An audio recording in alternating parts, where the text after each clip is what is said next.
We're all battling for the front. She's from New Jersey also. We're in New Jersey. Hillsborough. Oh, okay. What are you doing here besides this?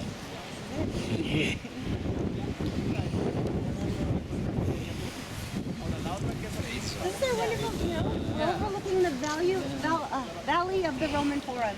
Forum in Latin simply means outdoor space, but the Roman Forum became the heart and center of the Roman Empire. And going back to the beginnings, you may have heard that Rome was founded on 7 hills. Well, there's more than just 7 hills in this area. The ancient Romans were very superstitious people. They stuck with the lucky number 7, counting the 7 hills closest to the center. And on the hills, in the very beginnings, there were 3 small tribes settling. There were the Latins, the Sabines, and the Etruscans.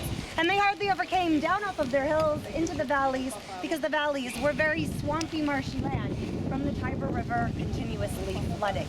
But what happened was the Etruscans were in contact with the Greeks. The Greeks were traveling up the Tiber River. They had already developed great drainage systems that they taught the Etruscans about.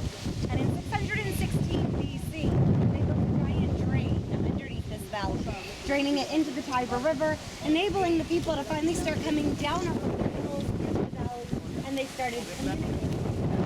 Eventually, finance, politics, as well as religion, the world's first downtown, because they were finally coming down off of their hills. And I'd like to point out some of the most important things in the Roman Forum.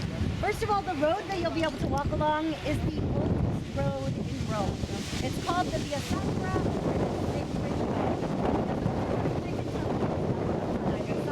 and it leads right into the center of the Roman Forum, where over on the left there is the Forum Square, which is really Rome's very first piazza. And it's where people would have gone to get the news of the empire. There weren't any journals and such. Everything was spread word of mouth. They would have had an orator speaking the news of the day in the Forum Square.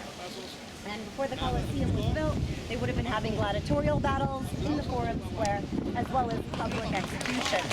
And the road was the main triumphal parade route. If they were ever celebrating a victory, they would have been marching down the road into the center of the Forum, and they would have been marching through triumphal arches. And now I'd like to draw your attention to the enormous brick building across from us. That building was started by the Emperor Maxentius at the beginning of the 4th century. But Maxentius was defeated by Constantine, and Constantine completed the project, calling it the Basilica of Constantine. And today we associate the word basilica with Christianity, but basilica predates Christianity. It is a Greek word, an architectural term for this style of building that later the Christians adapted for their churches.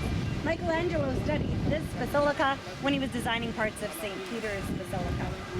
This was used as a civic secular type of building, and they believed that people would have gone there to vote. And you can see that only that side of it is still standing. This side fell during the same earthquake that fell this side of the Colosseum. And you can tell from here how they're along the same fault line. Also, just to the left of that, you can see the round temple with purple columns on either side. That was a temple to Romulus. But not Romulus, the founder of Rome. The Emperor Maxentius had a son that he named Romulus, who died at a young age, so he decided to erect this temple to him, deifying him and making him a god. And as I said before, Maxentius was defeated by Constantine. Constantine paved the way for Christianity to become the official religion of the Roman Empire. Once this happened, the Christians went around destroying pagan monuments.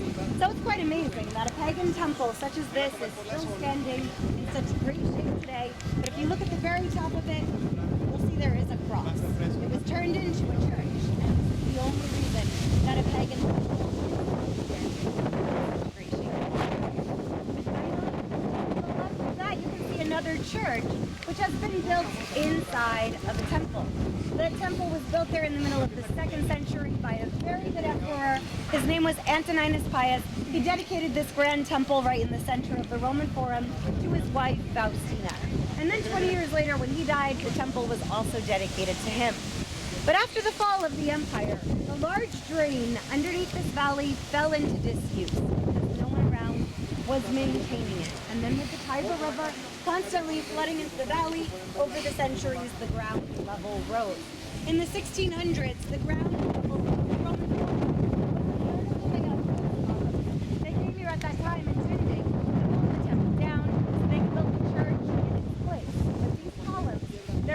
thick. That means one piece of stone. They weigh about 40 tons a piece. At this point, they were buried a third of the way up in dirt. No matter how hard they pulled on them, they couldn't pull them down. So they just decided to build the church inside of the temple. And the excavations of these areas started at the end of the 1800s, and only one-third of ancient Rome has been found. As you walk around the historical center, anywhere on that side of the White Monument, think of ancient Rome 20 to 30 feet below where we walk today. You'll realize that there's more modern buildings over most of it today. They would use ancient buildings as foundations for the more modern buildings. And this is where I like to set you free so you can wander and explore on your own. If you have the energy, I do recommend climbing to the top of the hill. The buildings right here, they were built in the 1700s by a papal family called the Farnese family. They put Rome's first botanical gardens here on top of the hill. These were the Avery buildings that were on top of the hill. Just on the left of the gardens up there, there are washrooms. There's also a freshwater drinking fountain. And at that end of the hill, there's an amazing lookout point. If you're into taking pictures, do not miss that. It's the best views over the archaeological area. Also, there's a great museum you can go into at the top. There's not a whole lot left of the Emperor's Palace, but it is worth a view. Or if you just want to go right down through the Roman Forum, you can go down the stairs here, go towards the middle, or you can go down the stairs that we came up earlier if you want to get a closer look at the Arch of Titus. And then the exits are towards the right of the Basilica, or just after where the church is on the side of the temple. And before you go, if I could just have one more moment of your time, if you enjoyed the